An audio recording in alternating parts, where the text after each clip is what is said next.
இரண்டாவது, தண்ணியை எப்படி மருந்தா மாத்துறதுன்னு பார்க்கலாம். தண்ணிய அண்ணாந்து குடிக்கூடாது, வாய் வச்சுத்தான் குடிக்கணும். சில பேர் பாத்தீங்கன்னா இங்கிருந்து ஊத்துவாங்க, அங்கிருந்து வந்து லொடக் லொடக் லொடக் லொடக்குன்னு உள்ள போகும், உடம்பு லொடக் லொடக் லொடக்குனாங்க. அண்ணாந்து தண்ணி குடிக்கக்கூடாது, வாய் வச்சுத்தான் குடிக்கணும். பாருங்க, தண்ணி குடிக்கும் பொழுது இப்படி ஊத்தக்கூடாது, வாய் வச்சு குடிச்சா தண்ணிக்கு பவர் ஜாஸ்தி. அண்ணாந்து குடிச்சா டான்சிலும் தைராய்டும் கெட்டு போயிடும். தண்ணி தொண்டை வழியா எவ்வளவு ஸ்பீடா போகுதோ நல்லதில்லை, எவ்வளவு மெதுவா போகுதோ நல்லது. எனவே இனிமேல் அண்ணாந்து குடிக்காதீர்கள், வாய் வைத்து குடியுங்கள். ஒருவேளை ஏதோ பப்ளிக் பிளேஸ் போயிட்டீங்க, அங்க இருக்கிற அந்த கண்டெய்னரை வந்து வாய் வச்சு குடிக்க முடியாது, எல்லாரும் குடிக்க போறாங்கன்னு வச்சுக்கங்களேன். அப்ப என்ன பண்றது அப்படின்னு கேட்டா, அண்ணாந்து ஊத்திக்கலாம், ஊத்த ஊத்த முழுங்காதீங்க, ஊத்தி முடிஞ்சு முழுங்க. ஊத்தும் போது அண்ணாந்து ஊத்திக்குங்க,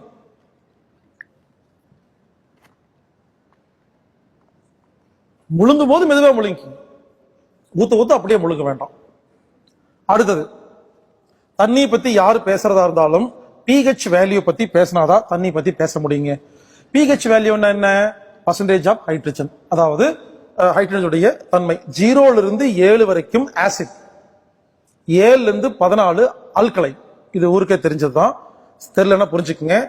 pH வேல்யூ இருக்கு இல்லையா, 0ல இருந்து 14 வரைக்கும் இருக்கும். 0ல இருந்து 7 ஆசிட், 7ல இருந்து 14 அல்கலை. இப்ப ஒரு விஷயம் சொல்றேன் கேளுங்க. உடம்புடைய ரத்தத்துடைய pH வேல்யூ 7.4, 7.4 pH வேல்யூ. இதை விட அதிகமா தண்ணி குடிச்சா நல்லது, கம்மியா தண்ணி குடிச்சா கெட்டது. அவ்வளவுதாங்க இந்த கான்செப்ட். நீங்க இந்த கடையில வாங்குற இந்த கொக்கோ கோலா, ஃபேண்டா, மிரண்டா, ரெபினா, இந்த மாதிரி கடையில் நிறைய விற்கிறாங்க இல்லையா, இதோட pH வேல்யூ என்னைக்காவது யாராவது செக் பண்ணி பார்த்திருக்கீங்களா? 2.8 ஆசிட். இதை குடிச்சாவே நல்லா இருக்குமா? ரத்தத்தின் வேல்யூ 7.4 இருக்கும் பொழுது சாதாரண கடையில் விற்குது இல்லையா இந்த சாஃப்ட் ட்ரிங்க்ஸ், யாரெல்லாம் வாங்கி குடிக்கிறீங்களோ இதோட pH வேல்யூ எவ்வளவு? 2.8. ரத்தத்தின் pH வேல்யூ எவ்வளவு? 7.4. இது உள்ள போனோன்னு ரத்தத்தோட pH வேல்யூ சருன்னு கம்மி பண்ணி விட்டுருங்க. உடம்பு ஐயோ உயிர் போகுதேன்னு பயப்பட்டு அடுத்த வினாடி எலும்புகளை உடைத்து அதில் உள்ள கால்சியத்தையும் மெக்னீசியம் எடுத்து ரத்தத்துல கொட்டினா தான் அன்று நாம் உயிரோடு வாழ்வோம். இதான் சயின்ஸ். இதை எந்த டிவியும் எந்த டாக்டரும் சொல்லவே மாட்டேங்கிறாங்க. புரிந்து கொள்ளுங்கள். சாஃப்ட் ட்ரிங்க்ஸ் எப்பெல்லாம் குடிக்கிறீங்களோ உங்கள் எலும்பு உடைக்கப்படுகிறது. அதனாலதான் இப்ப எல்லாத்துக்கும் மூட்டு வலி, முழங்க வலி ஏன் தெரியுமா வருது? அதை குடிக்கிறதுனாலதான். ஒரு விஷயம் தெரியுமா, நம்மிடம் உள்ள நல்ல விஷயங்களை கெட்ட விஷயம் என்று டிவி சொல்லிவிட்டு கெட்ட விஷயத்தை நல்ல விஷயம் என்று சொல்லிக் கொண்டிருக்கிறது. அதை நிரூபிக்கிட்டா, சின்ன வயசுல நான் உப்பு வச்சு பல்லு விளக்கிட்டு இருந்தேன். சின்ன வயசுல எனக்கு ஞாபகம் இருக்கு. முதல்ல டிவி வரும் பொழுது விளம்பரத்தை பார்த்தேன். உப்பை வச்சு பல்லு விளக்கினால் பல்லில் ஈரும் இனாமலும் கெட்டு போகும், வாங்குங்கள் கோல்கேட். இப்ப அதே கோல்கேட் கம்பெனிக்காரன் நான் வீட்டுல பல்லு விளக்கிட்டு இருக்கேன், கதவெல்லாம் கபோர்டெல்லாம் உடைச்சிட்டு உள்ள வந்து ஒருத்தன் கேட்கறான், நீ விளக்குற பேஸ்ட்ல உப்பு இருக்கான்னு கேட்கறான். நாங்க அதாண்டா முதல்ல விளக்கிட்டு இருந்தோம், நீங்க தாண்டா வேண்டாம்னு சொல்லி பேஸ்ட கொடுத்தீங்க, இப்ப அதுல உப்பு இருக்குங்கிறான். அதே மாதிரி சின்ன வயசுல கறி வச்சு பல்லு விளக்கிட்டு இருந்தோம் நம்ம தாத்தா பாட்டி எல்லாம். அப்ப என்ன பண்ணாங்க, உடலுக்கு பாலும் பாதாமும் பல் தேய்க்க கரித்தூளா விளம்பரம் நான் பார்த்திருக்கேன். ஃபர்ஸ்ட் விளம்பரம் அதான், கோல்கேட் விளம்பரம். உடலுக்கு பாலும் பாதாமும் பல் தேய்க்க கரித்தூளான்னு நான் பார்த்திருக்கேங்க. இப்ப அதே கம்பெனிக்காரன் எங்க பேஸ்ட்ல கறி இருக்குங்கிறான். யாருக்கு மூஞ்சில கறி பூசுறான்? புரியல. சின்ன வயசுல நாமெல்லாம் தொப்புள் கொடியை கட் பண்ணி தாய்த்து மாதிரி கட்டி கழுத்துல தொங்க விட்டுருப்போம், இந்த இடுப்புல தொங்க விட்டுருப்போம். பாத்திருக்கீங்களா? நம்மளை பார்த்து லூசு பையங்கன்னு திட்டினாங்க, முட்டா பையங்க திட்டினாங்க. இப்ப எல்லா பேங்க்லயும் எல்லா ஹாஸ்பிட்டல்லையும் அம்பிளிகபிள் பேங்க் வந்திருக்கு. உங்க தொப்புள் கொடியை வச்சுக்கிறதுக்கு அவன் 10,000 வெள்ளி கேட்கிறான். நாங்க ஏற்கனவே பேங்க் வச்சிருந்தோம் இடுப்புல. அந்த காலத்துல சாம்பிராணி புகை போட்டிருந்தோம், அத முட்டாள் பையங்கன்னு சொன்னாங்க, க்ளோஸ் பண்ணிட்டாங்க. இப்ப கொசுவத்தி பார்த்த வச்சு தூங்கிட்டு இருக்கிறாங்க. புரிந்து கொள்ளுங்கள். டிவியில நல்ல விஷயத்தை கெட்ட விஷயம் மாதிரியும், கெட்ட விஷயத்தை நல்ல விஷயம் மாதிரி கூறி நமது அறிவை கெடுத்து வியாபாரம் செய்து கொண்டிருக்கார்கள். இதனாலதான் வியாதி வருகிறது. எனவே கடையில விற்கிற டப்பாவில் அடைக்கப்பட்ட எந்த ஒரு சாஃப்ட் ட்ரிங்க்ஸும் குடிக்காதீங்க. இதுல ஒரு காமெடி என்ன தெரியுமா? ஒருத்தன் சொல்றான் இதுல அசல் மாம்பழம் இருக்குங்கிறான், இன்னொருத்தன் அசல் ஆப்பிள் இருக்குங்கிறான். நான் ஒரு கேள்வி கேட்கிறேன். ஆப்பிள் ஜூஸ் செய்யுங்க, உங்க வீட்டுல ஒரு பாட்டில வைங்க, 4 மணி நேரம் கெட்டு போயிருதா இல்லையா? இவன் தயாரிக்கிற ஆப்பிள் ஜூஸ் மட்டும் 4 வருஷம் கெட்டு போக மாட்டேங்குது. அது உண்மையிலே ஆப்பிள் ஜூஸா? எங்க கெமிக்கல்ங்க. நம்மளாவது பரவாயில்ல. நீங்க எல்லாம் ஆப்பிள் பார்த்திருக்கீங்களா? கொய்யாப்பழம் பார்த்திருக்கீங்களா? ஆரஞ்சு பார்த்திருக்கீங்களா? நம்ம பேரம்பேத்தி எல்லாம் பார்க்காது, எல்லாம் டப்பால மட்டும்தான் பார்க்கும், கண்ணே காட்ட மாட்டோம். புரிந்து கொள்ளுங்கள். ஜூஸ் வேணுமா? நீங்களே ஆப்பிள ஜூஸ் பண்ணி சாப்பிடுங்க, ஆரஞ்சு ஜூஸ் பண்ணி சாப்பிடுங்க. கடையில எதுக்கு வாங்குறீங்க? அது விஷங்க, கெமிக்கல். அது சாதாரண தண்ணியில ஆப்பிள் பிளேவர் இருக்கிற ஒரு கெமிக்கல் தான் போட்டிருக்காங்க. ஆப்பிள் கிடையாது, கிடையாதுங்க. ஆரஞ்சு கிடையாது, மாம்பழம் கிடையாது. எதையுமே வாங்காதீங்க பிளீஸ். சிம்பிளா சொல்றேங்க, தயவு செய்து புரிஞ்சுக்குங்க. தண்ணியை பொறுத்த வரைக்கும் நான் பெருசா எதுவும் பேச போறதில்ல. 4 விஷயம் தான். அண்ணாந்து குடிக்கூடாது, வாய் வச்சு குடிக்கணும். அடுத்தது, கடையில் விற்கிற எந்த டப்பாவில் விற்கிற எந்த தண்ணி குடிக்கவே குடிக்காதீங்க. குடிச்சா நல்லா இருக்க மாட்டேங்க. தயவு செய்து ஆரோக்கியத்தை பத்தி பேசாதீங்க, ஸ்டாப் பண்ணுங்க. அதுலயும் சாப்பிடும் போது சில பேர் குடிக்கிறாங்களே, என்னங்க இது? குடிக்கூடாதுங்க. சாப்பாடோட பிஹெச் வேல்யூ என்ன, அதோட பிஹெச் வேல்யூ என்ன? சாப்பாட்டை விஷமா மாத்துது சாஃப்ட் ட்ரிங்க்ஸ். குடிக்கூடாது. சரிங்க, சாதாரண தண்ணிய பிஹெச் வேல்யூ 7.4 மாத்திரக்கு ஐடியா கொடுக்கிட்டா, சாதாரண தண்ணி இருக்குல்ல, இந்த தண்ணி ஒருவேளை பிஹெச் வேல்யூ 5 இருக்குன்னு வச்சுக்கங்களேன், இதை 7.4 மாத்திரலாங்க. சொல்லி தரட்டா? எப்படின்னா, 1 குடி 4 முழுங்கு. இதான் டெக்னிக். ஒரு முறை தண்ணி குடிச்சா 4 முறை முழுங்கணும்.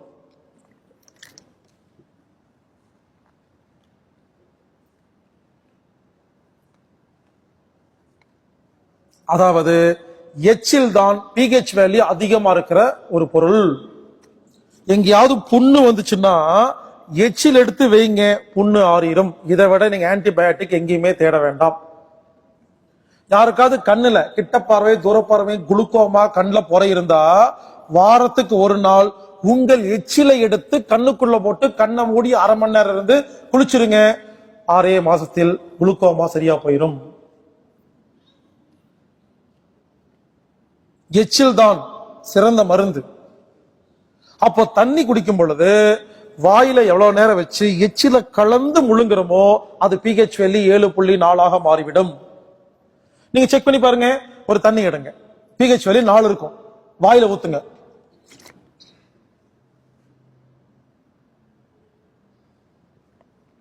கொப்பளிக்க வேண்டாம், வாயில கொஞ்ச நேரம் வச்சுக்கிட்டு அதை மாதிரி டப்பால ஊத்தி லேப்ல கொடுத்து டெஸ்ட் பண்ணி பாருங்க, 7.4க்கு வந்துடும்.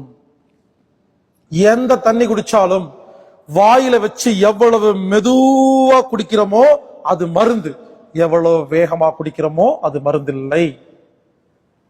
அடுத்தது, ஒரு நாளைக்கு ஒரு மனிதன் எவ்வளவு லிட்டர் தண்ணி குடிக்கணும்? எல்லாரும் சொல்றாங்க 8 லிட்டரு 6 லிட்டர்னு. ஏங்க, அப்படி ஒரு கணக்கே இல்லைங்க. நீங்க ஒண்ணு பண்ணுங்க, சுவிட்சர்லாந்துல போய் டெய்லி 8 லிட்டர் தண்ணி குடிங்க, 6 மாசம் கிட்னி ஃபெயிலியர் ஆயிடும். குளிர் கண்ட்ரிகள்ல தண்ணியே குடிக்க மாட்டாங்க, ஏன்னா காத்துலயே தண்ணி இருக்கும். அதனாலதான் காஞ்சி போன பண்ண சாப்பிட்டு சுத்திட்டு இருக்காங்க தண்ணி மேட்ச் பண்றதுக்கு. சோ புரிஞ்சுக்குங்க, ஒருத்தர் கூலி வேலை செய்யறாரு, அவருக்கு ஒரு 10 லிட்டர் வேணுமா? வெயில வேலை செய்யறாரு. ஒருத்தர் ஏசி ரூம்ல இருக்காரு, அவருக்கு 2 லிட்டர்ஸ் இருந்தா போதுமா? நான் அதிகமா பேசுறேங்க பாருங்க, தண்ணி குடிச்சிட்டு பேசுறேன்னா தண்ணி தீந்து போச்சா? ஏன்? எனது வேலையை பேசுறது. நீங்கெல்லாம் ஏன் தண்ணி குடிக்கல? உங்க வேலையை உட்கார்ந்து கேட்கறது. நாளைக்கு நான் அங்க வந்து உட்கார்ந்துக்கிறேன், நீங்க இங்க வந்து பேசுங்க, நான் குடிக்க மாட்டேன், நீங்க குடிப்பீங்க. மாறி போச்சா இல்லையா? ஒரு மனிதன் ஒரு நாளைக்கு எவ்வளவு தண்ணி குடிக்கணும்னு உலகத்தில் ரூல்ஸ் எல்லாம் கிடையாது. ஹைட்டு, வெயிட், வயசு, கிளைமேட், ஏசி, நான் ஏசி, ஹியூமிடிட்டி, டெம்பரேச்சர், வீட்டுக்குள்ளேயா வெளியவா வேலையா மூட எல்லாத்தையும் பொறுத்து மாறுங்க. அதனால ஒரு ஐடியா சொல்றேன், தண்ணி எல்லாம் இனிமேல் யாரும் கணக்கு போட்டெல்லாம் குடிக்காதீங்க. புதுசா எல்லாரும் சொல்ல ஆரம்பிச்சிட்டாங்க, ஒரு நாள் கண்டிப்பாக 8 லிட்டர் குடிக்கணும். அப்படிலாம் கிடையாது. அதிகமாகவும் குடிக்காதீங்க, கம்மியாகவும் குடிக்காதீங்க. உங்க உடம்புக்கு எவ்வளவு வேணுமோ அவ்வளவு குடிங்க. அது எனக்கு தெரியாதுங்க, ஐடியா சொல்லிட்டா தாகம் எடுத்தா தண்ணி குடிக்கணும், ஆசை தீர குடிக்கணும், மறுபடியும் தாகம் எடுத்தா குடிக்கணும். பசி எடுத்தா சாப்பிடணும், ஆசை தீர சாப்பிடணும், மறுபடியும் பசி எடுத்தா சாப்பிடணும். அதே போல தாகம் எடுத்தா தண்ணி குடிங்க, ஆசை தீர குடிங்க, மறுபடியும் தாகம் எடுத்தா குடிங்க. அளவெல்லாம் கிடையாது. இன்னைக்கு உங்க உடம்பு என்ன அளவு தண்ணி கேட்குதோ அதுவே உங்களது லிமிடேஷன். நீங்க ரெக்கார்ட் எல்லாம் பார்க்காதீங்க, அளவெல்லாம் பார்க்காதீங்க. அவ்வளவுதாங்க தண்ணி பத்தி, இவ்வளவுதான். மறுபடியும் தண்ணி பத்தி சொல்லட்டா, அண்ணாந்து குடிக்க கூடாது, வாய் வச்சு குடிக்கணும். வேகமா குடிக்க கூடாது, மெதுவா குடிக்கணும். கடையில விற்கிற டப்பாவில் அடைக்கப்பட்ட எந்த தண்ணியும் சாப்பிடக்கூடாது. தண்ணி குடிக்கும் பொழுது ஒரு குடி 4 முழுங்கு. மெதுவா குடிச்சா பிஹெச் வேல்யூ 7.4க்கு வந்துடும். தண்ணிக்கெல்லாம் அளவெல்லாம் கிடையாது. தாகம் எடுத்தா குடிங்க, ஆஸ்திர குடிங்க, மறுபடியும் தாகம் எடுத்தா குடிங்க. இதுவே தண்ணியை மருந்தா மாத்தும் டெக்னிக்.